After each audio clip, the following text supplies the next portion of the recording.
একটা কথা জানেন, যদি আপনার বাড়ির মেয়েটা সবসময় হাসতে ভালোবাসে, এমনকি সারাদিন বাড়িটা মাথায় করে রাখে, তাহলে তাকে কখনো মানা করবেন না। কারণ কে বলতে পারে, এমন যেন না হয় যে ওই মেয়েটা কোনোদিন হাসতেই ভুলে যায়, এমনকি দুটো মনের কথা কাউকে খুলে বলবে, সেরকম মনের মতো মানুষও হয়তো খুঁজে না পেল। সময় বড়ই অদ্ভুত, কারণ আজ যে সময়টা আছে সে দুঃখের হোক কিংবা আনন্দের হোক, যাই হোক না কেন, কাল সেই সময়টা নাও থাকতে পারে। সব সময় হাসতে থাকো, আনন্দে থাকো, কারণ জীবনের কাছে এটা প্রমাণ করতে হবে না যে জীবন তুমি কষ্ট দিয়ে দিতে ব্যর্থ। তুমিও এক সময় ক্লান্ত হয়ে পড়বে আমাকে কষ্ট দিতে দিতে। দেখব তোমার কত শক্তি আমার সহ্যের কাছে। নমস্কার, কেমন আছেন সবাই? হারের লাইফস্টাইল ব্লগে আপনাদের স্বাগত জানাই। এখন দেখুন, এখন বেজে গেছে প্রায় 8:30 মতো। আর আজকে মা একটু চাল ভাজা ভেজে দিল সকাল সকাল, কারণ কালকে যেহেতু আমি বাড়ি চলে যাব আর সময় হবে না, তো মাকে বলেছিলাম মা একটু চাল ভাজা ভেজে দাও না, তো সেই জন্য মা চাল ভাজা ভেজে দিল। এইদিকে পুজো করতে এসেছে বামুন জেঠু, আজকে একাদশী, তো একাদশী পুজো করছে। আর এত পরিমাণে রোদ, বৈশাখ মাসের কয়েকটা দিন হয়েছে, এই 5-7টা দিন হয়েছে, তাতেই এত রোদ। বুঝতে পারছেন গরমকালটা কি কঠিন পরিস্থিতির মধ্য দিয়ে কাটবে। আর আমার শ্বশুরবাড়ির ওদিকে তো ভীষণই গরম, কারণ ওইটা জঙ্গলমহল আর পাথুরে এলাকা, ওই দিকটায় প্রচণ্ড কষ্ট হয়।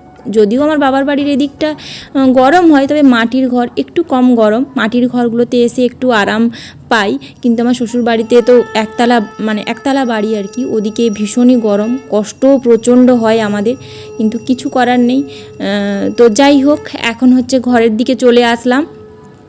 তো ঘরের যে সমস্ত কাজগুলো মাও সারছে, আমিও সারছি। আর এদিকে এখন এই যে কালকে রাত্রে পাটিসাপটা করেছিলাম বলেছিলাম না, তো সেই পাটিসাপটা এতটাই আমার প্রিয়, তো সকালবেলা একটু ছাতুর শরবত খেয়েছিলাম। তারপরে মা আমাকে বলেছিল যে মুড়ি খা। আমি বললাম যে আচ্ছা ঠিক আছে, একটু পরে না হয় মুড়ি খাবো, দুটো পাটিসাপটা খাই। তো দুটো খেতে খেতে অলরেডি আমি 4টে খেয়ে ফেলেছি, ঠিক আছে। তো আর আমি মুড়ি খাবো না। তো যতই খাচ্ছি ততই মন মানছে না, যে পাটিসাপটা এতটাই প্রিয় যে যত খাচ্ছি ততই জিভ বলছে যে না আরও খাবো, আরও খাবো। পেট ভর্তি হয়ে গেছে, জিভের মনে হচ্ছে যে না তুই আরও খা, ঠিক আছে। যাই হোক, এখন চলে আসলাম রান্না বান্না করতে। মা ওদিকে পুজো করতে গেছে। আর আমার মায়ের একটা স্বভাব কি বলুন তো, সেই সকালবেলা একটু চা খেয়ে নেবে, তারপর আর মাঝে কোনো কিছু খাবে না, একদম পুজো করে এসে সেই 12টার সময় মুড়ি খাবে।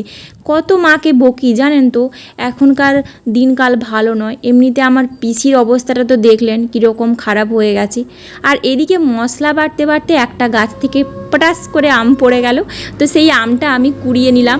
আর সত্যি কথা বলতে গাছ থেকে আম পড়লে ভীষণই ভালো লাগে, আম কুড়োতে, বিশেষ করে ঝড় বৃষ্টির দিনে তো আরও বেশি ভালো লাগে। যাই হোক, এখন বিকেল হয়ে গেছে। আর যে কথাটা বলতেছিলাম, মা তো শুনবেই না, মা এরকম দেরি করে করে খায়, তো মাকে নিয়ে না আমি ভীষণই টেনশানে থাকি। তারপরে এই যে বিকেলবেলা হয়ে গেছে, দুপুরে ভাত টাত খাওয়ার পর একটু শুয়েছিলাম, তারপরে কিছু রিলস বানালাম। এখন এই যে শাড়িটা খুলে দিব। সত্যি কথা বলতে এই গরমে রিলস বানানো না খুব কষ্টের। তো বাবার বাড়িতে একটু বাতাস টাতাস দেয় বিকেলের দিকে, তো সেই জন্য একটু সুবিধা হয়। আর আমার শ্বশুরবাড়ির ওদিকে তো বাতাসটাও পর্যন্ত দেবে না, আমি জানি, গেলে ভীষণই কষ্ট হবে গরমে। যাই হোক, শুধু কি আর আমার একার হবে, সবারই হবে। তো কালকে বাড়ি চলে যাব, মনটা তো একটু খারাপ হচ্ছে। তবে কি বলুন তো, বাবার বাড়িতে এসে কয়েকটা দিন কাটালে অতটা মন খারাপ হয় না। যদি 15 দিন কি 1 মাস মতো থেকে যায়, তাহলে ভীষণ ভীষণ ভীষণ মন খারাপ করে। আর আমার দিদা এখন থাকবে, বললাম তুমি থাকো, এখন গিয়েই বা কী করবে বাড়িতে। আর দিদার শরীরটাও ভালো নয়, মায়ের কাছে কিছুদিন থাক। তো এই যে আমাদের পেছনের ব্যাকগ্রাউন্ড, এটা আমাদের বাড়ির পেছনের দিকের জায়গাটা। তো এইখানটা আমার ভীষণই প্রিয় জায়গা, এইখানটাতে আমি আসলে এই বিকেলবেলাটা বসি আর রিলস বানাই। যাই হোক, কেমন লাগলো ব্লগটা? যদি ভালো লাগে অবশ্যই লাইক